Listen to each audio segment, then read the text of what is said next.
Buenos días, jóvenes. ¿Qué tal? ¿Cómo están? Buenos días, doctor. Bien, Buenos gracias. días. Bien, gracias. ¿Cambia la diapositiva? Sí, doctor. ¿Sí cambia la diapositiva? Sí, cambia. Sí, doctor.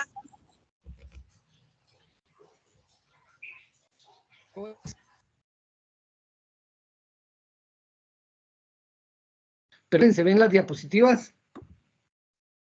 Sí, doctor, sí se ve. Sí, doctor. Bien.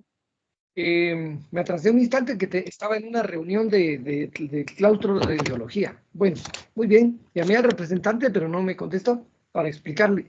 Bueno, vamos a platicar sobre lisosomas, peroxisomas y vesículas cubiertas, ¿verdad? Entonces, esto es lo que vamos a ver hoy. Cómo en las células se llevan a cabo procesos de ingestión de nutrientes, electrolitos, etcétera, y se someten a un proceso digestivo con la ayuda de las vesículas que vienen es decir, que se someten al proceso digestivo, inclusive las vesículas que vienen o se encargan de transportar nutrientes que vienen de los retículos, ¿verdad? Y se recuerdan también que en el Golgi se producen los lisosomas, ¿verdad? Y en determinado momento los lisosomas se van a unir a algún segmento a una vesícula que ingresó y se va a llevar a cabo un proceso digestivo, ¿verdad? Y posteriormente los nutrientes pues, se van a utilizar dentro de la célula o se comparten con otras, ¿verdad? Pero un dato muy importante es que recuerden ustedes que tanto que la membrana celular tiene sus características que dijimos de semipermeable, era bifosfolipídica, lo mismo sucede con todas las vesículas, ¿verdad? Que tienen una doble capa bifosfolipídica y que por lo tanto una membrana de estas, una vesícula de estas tiene la capacidad de unirse a la membrana porque tiene las mismas características y esa vesícula pasa a formar parte de todo lo contrario cuando una vesícula ingresa, ¿verdad? Por el proceso de endocitosis ingresa y prácticamente ese segmento de membrana forma una vesícula, ¿verdad? Que es todo lo contrario a la exocitosis, que una vesícula se integra a la pared expulsando todo y queda siendo parte de la membrana celular. Muy bien, entonces hoy vamos a hablar de lisosomas, peroxisomas y grandes vacuolas. Son orgánulos relativamente grandes, ¿verdad? Y formados por el aparato de Golgi y que van a tener enzimas hidrolíticas y proteolíticas. Son encargados de degradar, o sea, de llevar procesos digestivos, ¿verdad? Cuando vienen del medio externo, pues es heterofagia y cuando someten a digestión, por ejemplo, un organelo, por ejemplo, una mitocondria envejecida, eso ya es autofagia. Entonces, cuando hay defectos en la función de los lisosomas, pueden haber algunas enfermedades, específicamente las más conocidas, pues la de Tay-Sachs, Fabry, Gaucher, Niemann-Pick, ¿verdad? Pero todas son importantes, pero en su debido momento para ustedes.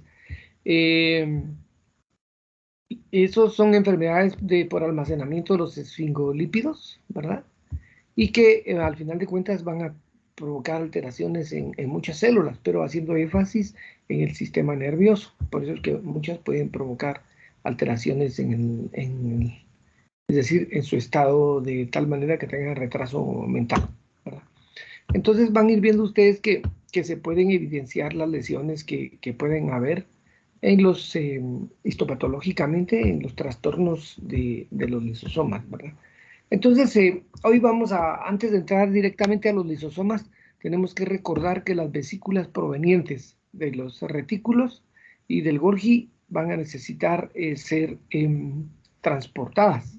Y hay algunos pasos para que se transporten estas vesículas. Uno es el movimiento de las vesículas.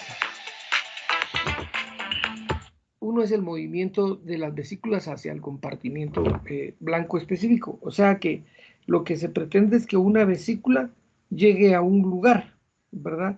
¿A qué lugar va a llegar? Pues se recuerdan ustedes que hay distintas direccionalidades, hay distintas direcciones y se recuerdan que cuando pasaban el Golgi, ahí pues se empaquetaba y se le daba cierta dirección. Entonces, el movimiento va a ser de su origen hasta el órgano blanco, ¿verdad? Y que va a participar aquí en lo que es el citoesqueleto. Eso lo vamos a ver más adelante. El citoesqueleto, pues ahí destacan los microtúbulos, ¿verdad? Y sus proteínas motoras que se asocian para tener a cabo el transporte de la red, ¿verdad? Como una red de carreteras o como una red ferroviaria, ¿verdad? Donde se van a conducir. La número 2 es que van a haber algunas proteínas que anclan, o sea, atrapan. ¿Se recuerdan ustedes? Los barcos tienen anclas, dejan caer el ancla y ahí lo deja fijo. Entonces también aquí hay unas proteínas que anclan las vesículas al lugar de origen, ¿verdad?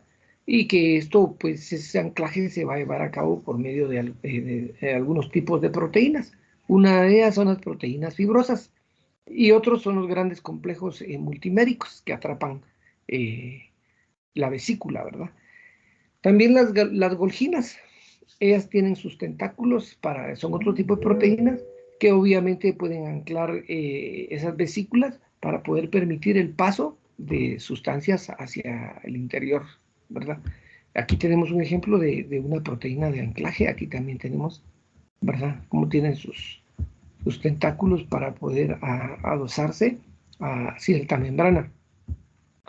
Estas proteínas de anclaje pues están constituidas también por glucolípidos que se unen al extremo terminal C de muchas proteínas. Y esto permite que las proteínas anclarse a la cara externa de la membrana extracelular. O sea, el objetivo es anclarla para poder realizar el intercambio, ¿verdad? Y el número 3 es el acoplamiento de vesículas en el comportamiento blanco. Como una vesícula se va a adaptar al área donde va a llegar. Y eso va a llevarse a cabo a través de una fusión íntima. O sea, hay una fusión entre la vesícula y la estructura blanco que recibe esa información, ese mensaje, y que ese producto, y que va a destacar ahí las proteínas SNARE, ¿verdad? Existen más de 35 proteínas de membrana y que van a permitir ese anclaje, ¿verdad? Esa fusión.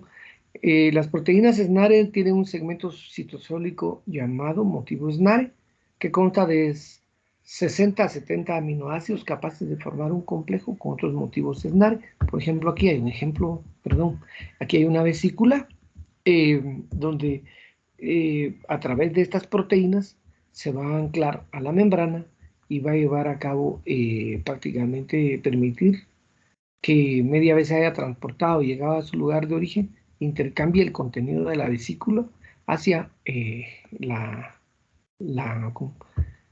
hacia la membrana. Existen algunas, desde el punto de vista patológico, algunas toxinas como las producidas por el tétanos, la toxina botulínica, bloquea este transporte y no libera neurotransmisores y origina parálisis en ciertas áreas musculares, ¿verdad? Eso normalmente sucede por el bloqueo de la buena conducción, ¿verdad? Del transporte que se lleva a cabo de estas vesículas. Entonces, el número 4 sería la fusión entre las vesículas y la membrana, ¿verdad? Los complejos SNARE, B-SNARE y T-SNARE son capaces de unir dos bicapas de lípidos. Vean ustedes esto, ¿verdad? Bicapas. Todo es una bicapa. Todas las vesículas son bicapas y por lo tanto se pueden unir. Y a través de todo lo que ustedes vieron, otro ejemplo son las proteínas SNARE.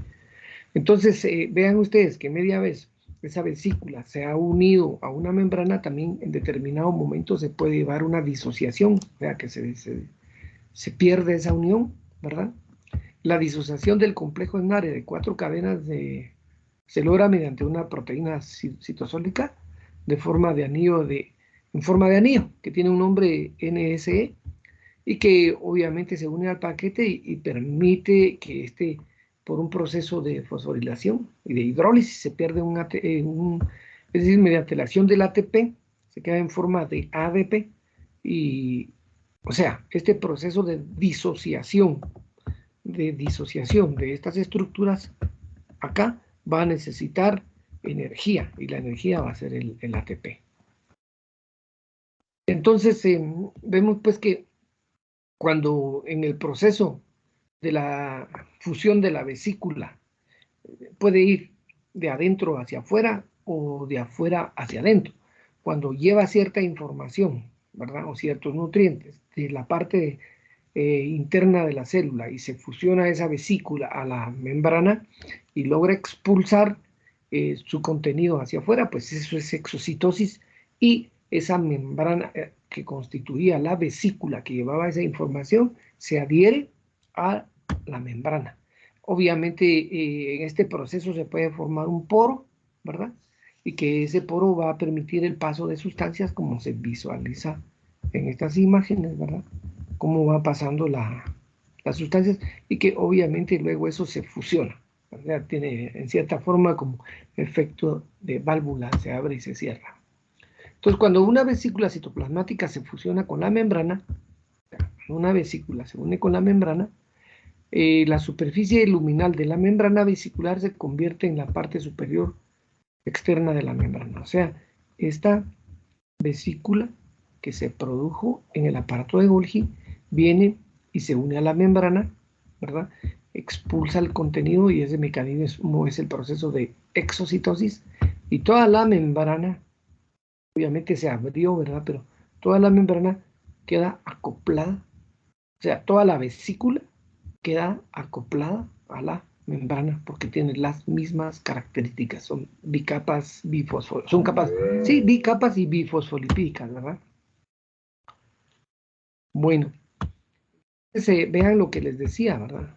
Por ejemplo, este es un lisosoma y vean ustedes claramente lo que estamos platicando, la composición de un lisosoma, ¿verdad? Tiene cabezas polares, colas apolares, cola polar, cabeza polar, vean. Es una doble capa de lípidos, por lo tanto bifosfolipídica, que también va a tener proteínas, por supuesto que va a tener proteínas, ¿verdad? Y en su interior va a tener enzimas hidrolíticas, ¿verdad? Bueno, entonces para fines de saber a qué tipo de enzimas nos referimos, el lisosoma contiene alrededor de 50 enzimas hidrolíticas. Ayer esta fue pregunta de examen. Era de falso y verdadero y les decía, los lisosomas contienen alrededor de 500 enzimas hidrolíticas. ¿Falso o verdadero? ¿Qué dicen ustedes? Verdadero. Falso. No, son 50. Falso. Por eso, Es falso. por eso, exacto, es falso porque yo les dije, contienen un promedio de, en el examen decía, 500 enzimas hidrolíticas. Y por lo tanto era falso porque lo que en realidad tiene son 50 diferentes enzimas hidrolíticas. 50. Entre las destacan una que ustedes ya estudiaron, cuando vieron alteraciones hepáticas y está la fosfatasa. Entonces todas estas van a estar ubicadas en distintos lugares, ¿verdad? Ya ustedes hicieron énfasis en las fosfatasas, ¿verdad? Pero también hay nucleasas, proteasas, enzimas hidrolizantes, polisacaridasas, oligosacaridasas, etc. Pero para fines de examen no nos interesa ahorita esto, le toca bioquímica el otro año, ¿verdad? Bueno, entonces, pero ustedes tienen, ayer esta otra fue pregunta de examen, decía, el pH del compartimiento lisosomal es prácticamente de 4.6, por lo tanto es un pH ácido. Entonces yo ayer les pregunté, el compartimento lisosomal contiene un pH de 6.4, ¿falso o verdadero? Falso. Verdadero. Verdadero. Falso. Les voy a volver a hacer la pregunta. Dice, los lisosomas en su interior tienen un pH de 6.4, ¿falso o verdadero? Falso. Falso. Falso. Porque solo le di vuelta al número, pasé este para acá, ¿verdad? Pero no, entonces al pasar este aquí ya no es ácido, es alcalino, ¿verdad? Entonces es de 4.6. ¿Por qué razón? Porque las bacterias no pueden vivir en un pH ácido, ¿verdad? En el estómago no viven bacterias por los ácidos que hay ahí, más sin embargo el Helicobacter pylori se las ingenió y se metió dentro de las capas, ¿verdad? Se protege con las capas de la mucosa y la submucosa, ¿verdad? Entonces por eso es que vive ahí, pero por lo demás no. Entonces las enzimas lisosomales son hidrolasas ácidas. Esta podría ser una pregunta para ustedes hoy. Las enzimas que constituyen los lisosomas son hidrolasas ácidas. ¿Falso o verdadero? verdadero, ¿no? Verdadero. Sí, las membranas lisosomales contienen proteínas integrales, lo que les decía acá, que también tienen proteínas. ¿Vale? Las membranas lisosomales contienen proteínas, pero vean esto, las proteínas están altamente glucosiladas y esto sirve como protección contra las enzimas internas. Esta fue pregunta de examen ayer también. Si el hecho de que las proteínas fueran glucosiladas le servía de protección contra enzimas internas. Y la respuesta era que era verdadero, ¿no? Estamos proteínas integrales glucosiladas dentro de los lisosomas. Estoy hablando de los lisosomas, porque si ustedes se recuerdan, el glucocálix está en la membrana externa en la cara externa de la membrana celular, ¿verdad? Pero aquí estoy hablando de los lisosomas que tienen proteínas integrales cubiertas de oligosacáridos que sirven como prácticamente protección contra la degradación interna de las enzimas, ¿verdad? Obviamente se encargan de la descomposición de los... esto se lleva a cabo en los lisosomas. Se lleva a cabo la descomposición de los materiales que son traídos desde la célula, desde los espacios. Puede ser que lo que llega al lisosoma puede ser de afuera o de ahí mismo de adentro, pero todo lo que entra al lisosoma se somete a un proceso de descomposición, ¿verdad? Descomposición. Esto también fue pregunta de examen en uno de los días pasados. Si era cierto que todo lo que llegaba del espacio extracelular y entraba a los lisosomas se sometía a un proceso de composición, ¿falso o verdadero? Falso. Falso. Falso. Falso, porque no era composición, sino que descomposición. Es como que lo que uno come llega al estómago y ahí lo restaura otra vez el pastel, no, lo somete a un proceso de descomposición.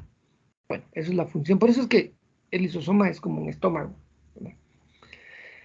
El lisosoma tiene funciones digestivas sobre las partículas ingeridas y luego los nutrientes resultantes pasan de la membrana lisosomal hacia el citosol. O sea, lo que procesa el lisosoma sirve como un nutriente, ¿verdad? Pero también tiene cuerpo, también hay productos de desecho que va a eliminar. Las dos cosas. En los mamíferos, las células fagocíticas, como los macrófagos y los neutrófilos, funcionan como carroñeros que ingieren desechos y microorganismos potencialmente peligrosos. Analicen eso, dice. En los mamíferos, las células fagocíticas, como macrófagos y neutrófilos, funcionan como carroñeros que ingieren desechos y microorganismos potencialmente peligrosos. O sea, cuando entra un agente patógeno, ¿verdad? El organismo se va a defender mediante acciones fagocíticas, mediante la acción de las células fagocíticas. ¿Y quiénes van a hacer esas? Como quien dice, si viene una invasión, participa el ejército, hablando de células fagocíticas. ¿Y quiénes van a ser los del ejército? Los soldados. Entonces van a llegar los macrófagos, ¿verdad? Los soldados que pueden ser de primer orden o segundo orden, por decirles, y esos soldados van a ser los macrófagos y los neutrófilos, ¿verdad? Y que van a funcionar para ir a atacar a esos agentes patógenos. Va, ¿esa está buena para ustedes para el examen hoy o no? ¿No se entiende? Sí, No, sí, sí. doctor, no se entiende. Sí, sí, se ¿Sí se entiende. entiende? Ah, bueno, Sí. pues. No. Entonces vean ustedes que Explicar, los péptidos prácticamente producidos por este proceso digestivo se posicionan en la superficie de la célula y alertan al sistema inmune de agentes extraños. O sea, todos esos péptidos que se producen se colocan en la cara externa de la célula y están ahí como vigilantes por aquello que se acerquen a algunos agentes tóxicos y desencadena la respuesta inmunológica, o sea, la respuesta de defensa. En el libro de ustedes están estas dos imágenes. Autofagia, ¿verdad? Autofagia, como quien dice autoservicio, ¿no? Autobanco, autofagia. En esta micrografía electrónica de una mitocondria y un peroxisoma, nos está hablando de una mitocondria y de un peroxisoma, están encerrados en una envoltura de membrana doble. Los llega a encerrar una envoltura de membrana doble. Ya como les decía, todas las vesículas son de membrana doble. Y esta vacuola autofágica o autofagosoma se habría fusionado con un lisosoma y se habría digerido su contenido. O sea, vamos a ver cómo un lisosoma, aquí se ve un poquito más claro, ¿verdad? Tenemos aquí que esta es una mitocondria envejecida, una mitocondria viejita que obviamente tiene que ser, está ocupando un espacio y por lo tanto va a tener que ser digerida. Pero esa digestión también va a liberar algunos, se va a llevar a cabo un proceso de reciclaje. Algo bueno le van a sacar todavía. Entonces participa un fagóforo, la atrapa, ¿verdad? Un fagosoma, y luego viene un lisosoma y se unen. Y al unirse forman un fagolisosoma. Y como el lisosoma lleva todas las enzimas digestivas, digiere la mitocondria. Y ese producto puede salir al espacio extracelular o también quedarse o cierto segmento como un segmento residual, ¿verdad? Vamos a verlo todavía aquí. Entonces, la fusión del autofagosoma y el lisosoma, este es el autofagosoma y este es el lisosoma, al unirse, el autofagosoma, al unirse con el lisosoma, queda como autolisosoma, ¿verdad? Y este lisosoma lleva todas las enzimas digestivas y somete todo el proceso. Entonces, la membrana interna del autofagosoma, como los contenidos incluidos se degradan y están disponibles para la célula. La autofagia defiende a la célula contra amenazas intracelulares que van desde proteínas anormales, bacterias y parásitos invasores. O sea, que estos son los mecanismos de defensa, ¿verdad? Ante proteínas anormales, o sea que si una proteína está mal formada, ahí va a terminar. Bacterias y parásitos invasores, implicada en la prevención de la neurodegeneración. Otro ejemplo. Vean ustedes cómo dijimos que se llamaba este. Fagóforo, ¿no?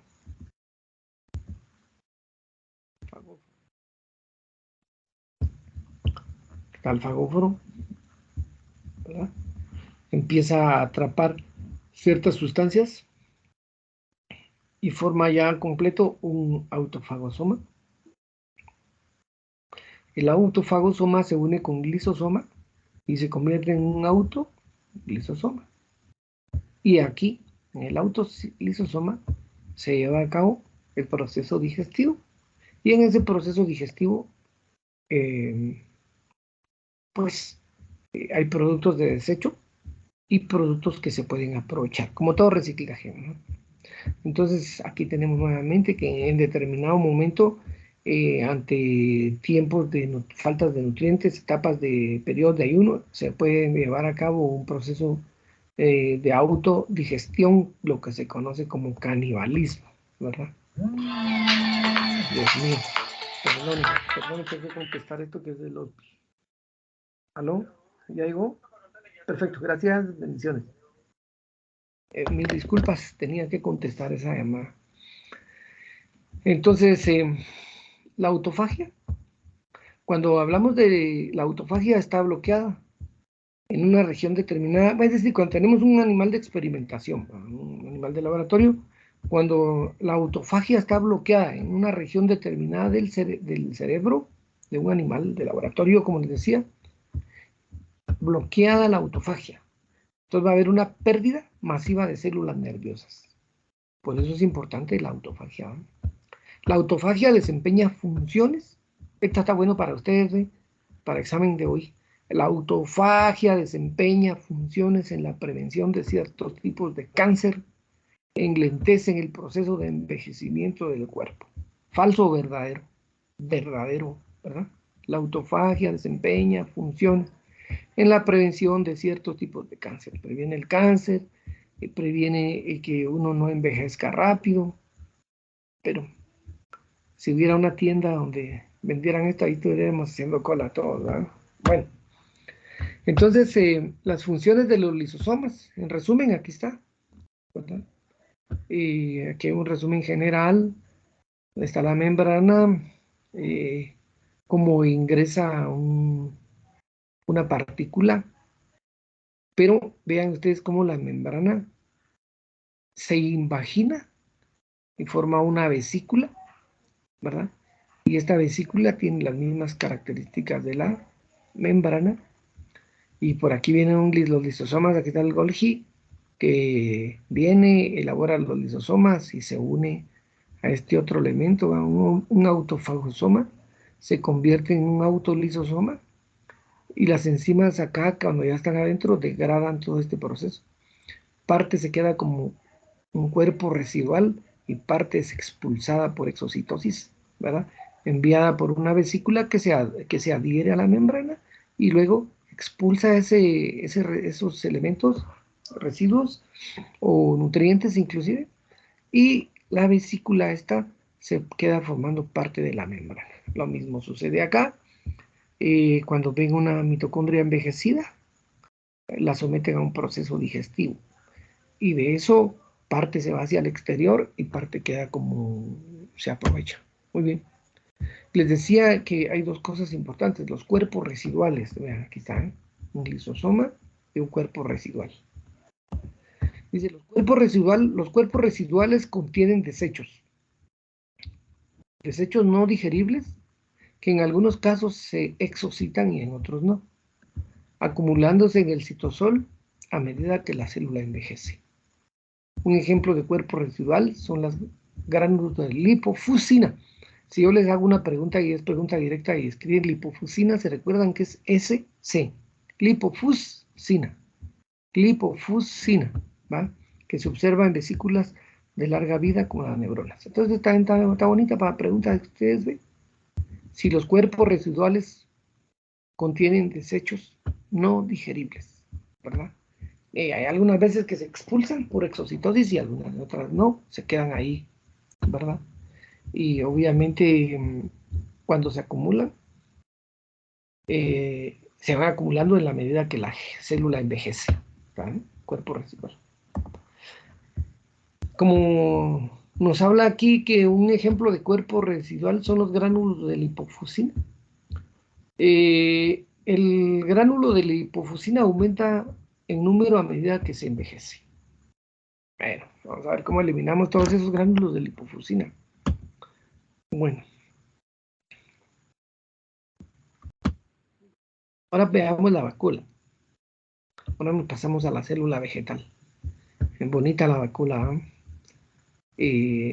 Si ustedes tienen bien regada su arbolito, el arbolito que sembraron, espero que esté lindo, ¿eh? Si no, que les deje cargo de conciencia que no sembraron el árbol. Tienen que ir a sembrar otros 4 o 6 árboles. Bueno, vean.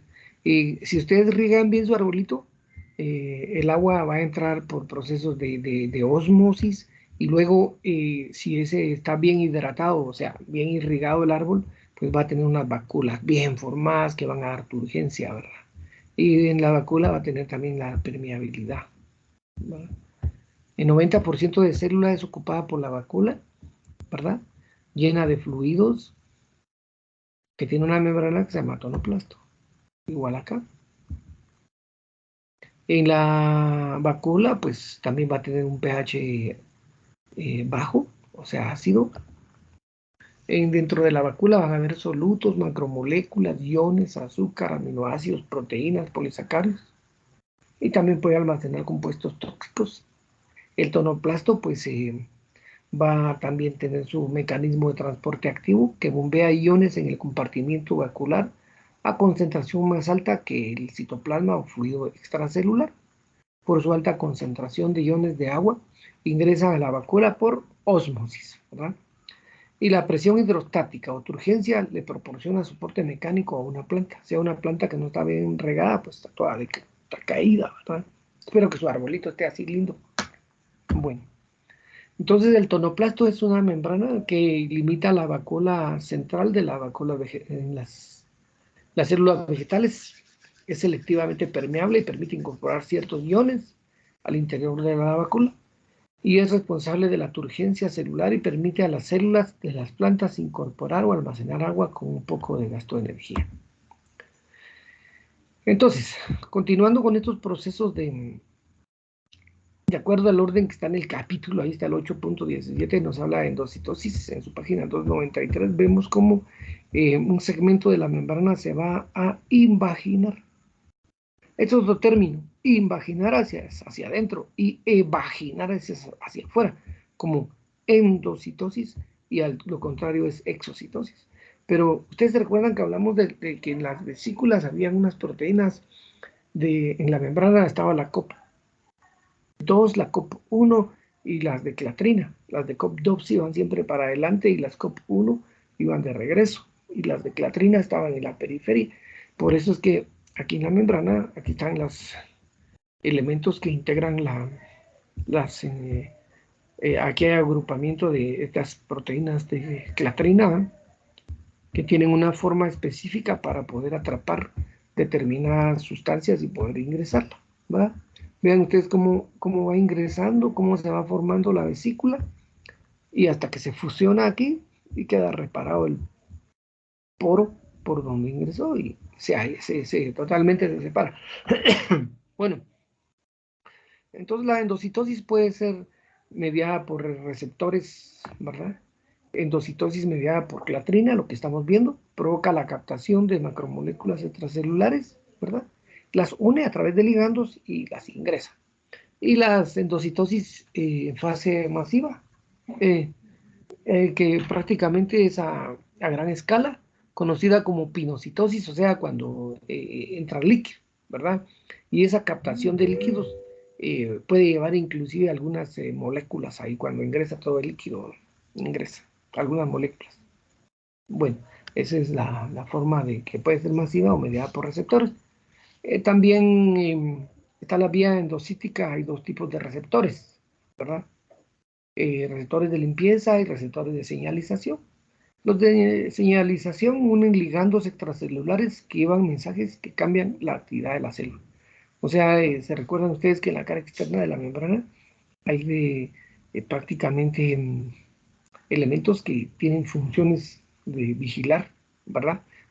O sea, de señalización para poder ver qué segmento, qué productos van a ingresar o a egresar, y en este caso pues pueden estar la insulina, hormonas de crecimiento, y conduce inclusive a la destrucción de receptores que se llaman regulación negativa del receptor, y regula la capacidad de respuesta a los mensajeros extracelulares. Para fines de pregunta, esto no me gusta, pero no va a estar dentro de las preguntas esto, ¿verdad? Y están los receptores de limpieza, que hay absorción de materiales que utilizará la célula, receptores de transferrina, LDL, lipoproteínas de baja densidad, que median la entrada de hierro y colesterol a la célula.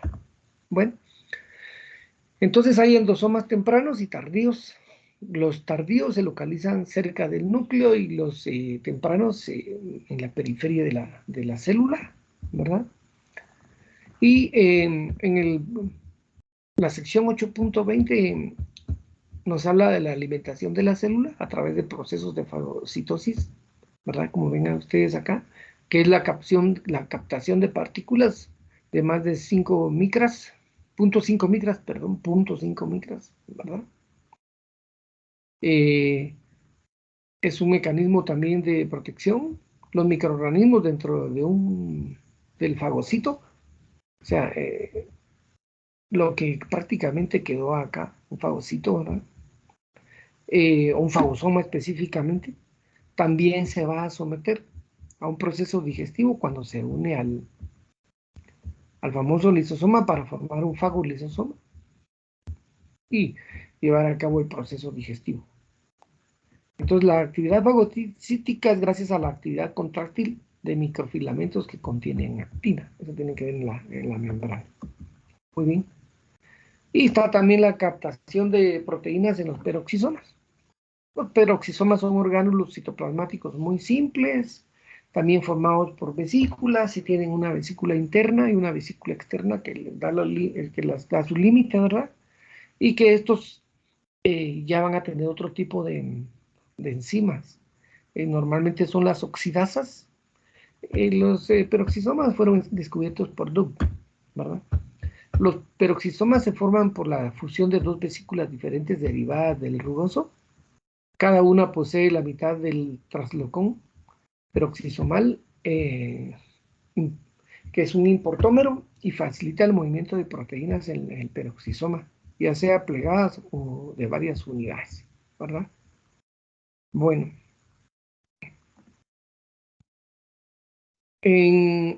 También nos habla de absorción de proteínas en las mitocondrias. El transporte de proteínas a la mitocondria y al cloroplasto, importe o transporte intracelular de proteínas a estos orgánulos es un proceso que incluye la síntesis en el citosol de las proteínas con marcadores especializados en el reconocimiento de membrana y entrada de los orgánulos. Y ya por último, tenemos las enzimas, las chaperonas, las proteínas chaperonas, ¿verdad? Que estas van a depender siempre, son dependientes de ATP, y que las chaperonas tienen un papel imprescindible en el transporte adecuado y posterior del plegamiento de proteínas dentro del orgánulo. Veamos por qué, ¿verdad? Vean ustedes acá. Las chaperonas van a ayudar, ¿verdad? Que hay ciertas proteínas que no alcanzaron su estructura normal, y al no alcanzar esa estructura normal, ellas les van a ayudar a terminar de ayudarles a plegarlas y hacerlas funcionales. O sea, esa es la función de las chaperonas, contribuir a las proteínas a formar adecuadamente las proteínas mal plegadas. Muy bien, muchas gracias. Les voy a dar unos minutitos para que ustedes repasen las diapositivas, hagan énfasis a lo que le hice énfasis, ¿verdad? Para que ustedes puedan tener su examencito. ¿Se recuerdan que tienen que encender su cámara? ¿Verdad? Tienen que encender su camarita y entonces ustedes van a poder, es decir, el examen hoy consta de 4 preguntitas, 4, ¿verdad? Son de falso y verdadero de lo que yo les enseñé en esta ocasión. Entonces, por favor, den una repasadita.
Doctor, disculpe. ¿Qué manda? ¿Me habló? Perdón, sí, disculpe, fíjese que escuché cuando inició la clase de que había tratado de comunicarse con nosotros los representantes y no le contestamos. Viera, doctor, que a mí se me cayó mi celular ayer y no lo puedo usar. No tenga pena, era solo para decirles que iba a comenzar la clase un poquito tarde porque teníamos una reunión de los docentes de biología acerca de la actividad extra aula que ustedes van a tener. A ver qué sugieren algunos que se hagan, pero a mí también me gustaría escuchar a los estudiantes, ver si algunos quieren sugerir algo que ustedes quisieran realizar. Algo que ustedes quisieran realizar, ¿verdad? Por ejemplo, pues en otros años, fíjense que habían conferencias, también pintábamos la universidad, ¿verdad? Comprábamos material para el laboratorio, que es donde se necesita mucho. Entre todos colaboramos inclusive para comprar cañoneras, computadoras. Es decir, que es una actividad que se hace todos los años, que a ustedes les dan 10 puntos, que son enormes, ¿verdad? 10 puntos, increíble. Pero pues ahora, porque como ustedes no están presentes, pues no podemos pintar la universidad, porque pintar todo el centro universitario occidente, eso lleva, quiere manos, ¿verdad? Pero lo hacíamos entre todos los estudiantes y docentes. Entonces está pensando qué vamos a hacer. Biología va a proponer hacer conferencias virtuales, ¿verdad? Porque también cada quien desde su casa, ¿verdad? Y inclusive si se va a hacer una aportación como la que se ha hecho, pues cada quien que evidencie, que se pueda proyectar a su comunidad, ¿verdad? Individualmente decidir, pues vamos a ayudar a, por ejemplo, a un asilo, de acuerdo al área en donde ustedes vivan, o dar charlas educativas a determinados grupos, a ejemplo, grupos de comadronas, ir al centro de salud, eh, a las escuelas que ya están comenzando, pues también se puede ir a una escuela que ya están en algunos lugares, siempre han estado en presencialidad, ¿verdad? O sea, hay tantas cosas que están por ver qué vamos a hacer. Pero sigan leyendo mejor para su examen ahorita y luego platicamos.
mínimo.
El examen está para las 11:05, ¿verdad? 11:05, ¿sí? Va a tardar 3 minutos, son 4 preguntas de falso y verdadero. Entonces analicen pues que los procesos lisosomales, ¿verdad? Existe una renovación celular, ¿verdad? Existe una renovación celular en todas las áreas, por ejemplo en el hígado, ¿verdad? Un porcentaje mínimo, ¿verdad? Se va renovando diario. Entonces existen renovaciones constantes, una renovación constante, inclusive en células sanas, normales, hay una renovación constante de un porcentaje mínimo, porque no puede ser un porcentaje muy alto, sino lo mínimo se va renovando constantemente para mantener el equilibrio homeostático.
Encienden todo su cámara, por favor.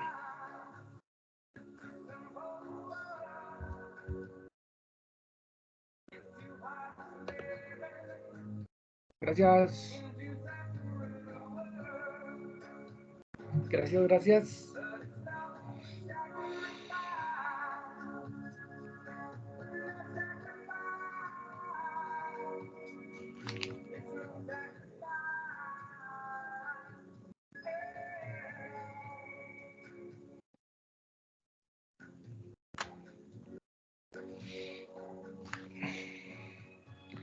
Espero que les vaya súper en el examen.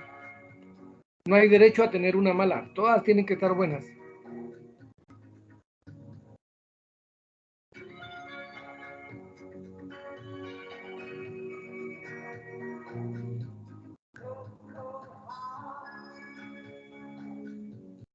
Comienza el examen.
¿Todos terminaron su examen?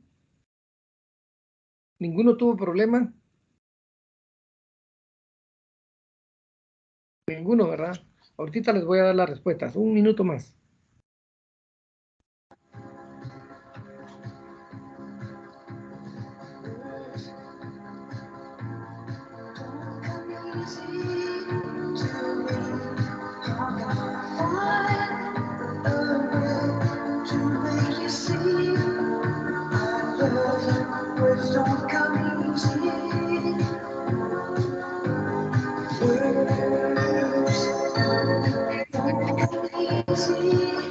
¿Qué manda?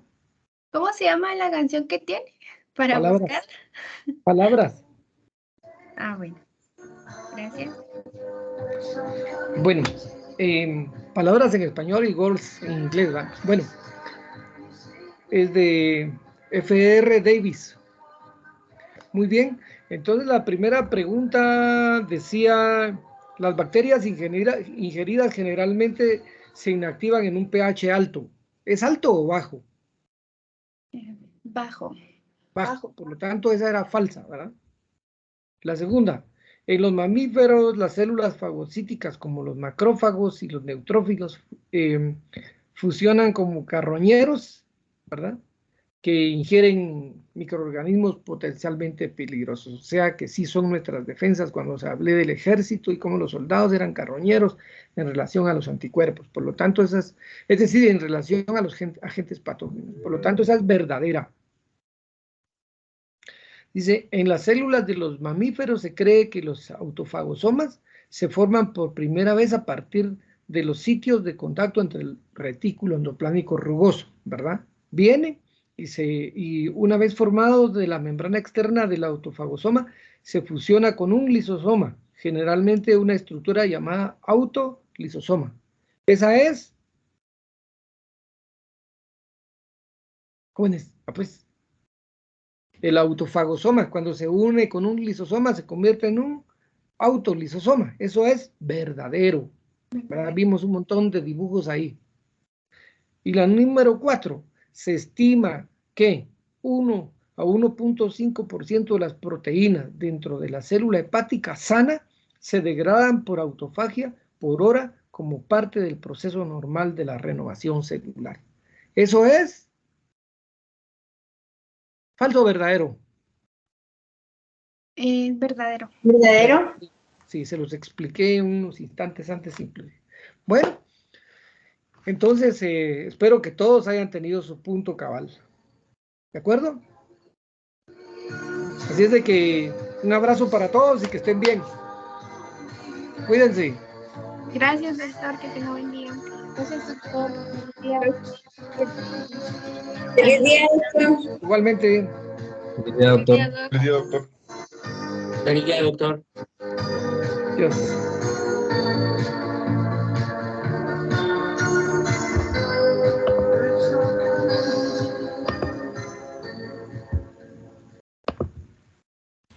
Feliz día, doctor.